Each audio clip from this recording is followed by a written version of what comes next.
Hello everyone, আসসালামু আলাইকুম। আজকে আমি চলে আসলাম আমার নতুন ভিডিও নিয়ে। আপনারা অনেকেই আমাকে রিকোয়েস্ট করছেন, আপু আপনি কিভাবে কাজ করেন সেটা ভিডিও করে শেয়ার করার জন্য। সো আমি কিভাবে আমার কাজগুলো করি সেটাই আজ আপনাদের সাথে শেয়ার করব। এই ঘোড়াটি তৈরি করার জন্য ফার্স্টেই আমি মাটি তৈরি করে নিচ্ছি। এরপর আস্তে আস্তে মাটি প্যাডেল দিয়ে পিটিয়ে কাজ করার উপযোগী করে নিব। মাটি রেডি হওয়ার পর মাটি অল্প অল্প করে নিয়ে ঘোড়ার আকৃতি দেওয়ার চেষ্টা করব।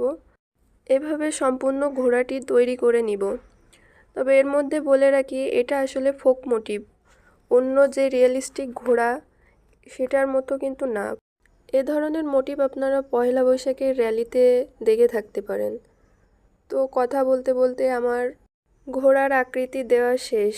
এরপর পালা ডিজাইন দেওয়া। ডিজাইন দেওয়ার জন্য অনেকে অনেক রকম টুলস ইউজ করে থাকে। আমি একটা আমার কলম দিয়ে ডিজাইন নিয়ে আসার চেষ্টা করেছি। আপনারা ডিজাইন করার জন্য অনেক টুলস বাজারে কিনতে পাবেন, তবে অনেক ফেলনা জিনিসও অনেক সময় আমাদের কাজে লেগে থাকে। ঠিক তেমনইভাবে একটা পেন দিয়ে আমি আমার ঘোড়াটিকে সাজানোর চেষ্টা করতেছি। এভাবেই আস্তে আস্তে আমি ঘোড়ার পায়ে, পিঠে এবং ঘোড়ার লেজে আস্তে আস্তে করে ডিজাইন করে নিচ্ছি। এটি আসলে আমার ক্লাস ওয়ার্ক। ক্লাসের কাজ আমি কিভাবে করি সেটাই আজ তোমাদের সাথে শেয়ার করলাম। আগামীতে ক্লাসের কোনো কাজ করলে পরে অবশ্যই সেটা ভিডিওর মাধ্যমে তোমাদের সাথে শেয়ার করব। কথা বলতে বলতে এদিকে আমার কাজও শেষ।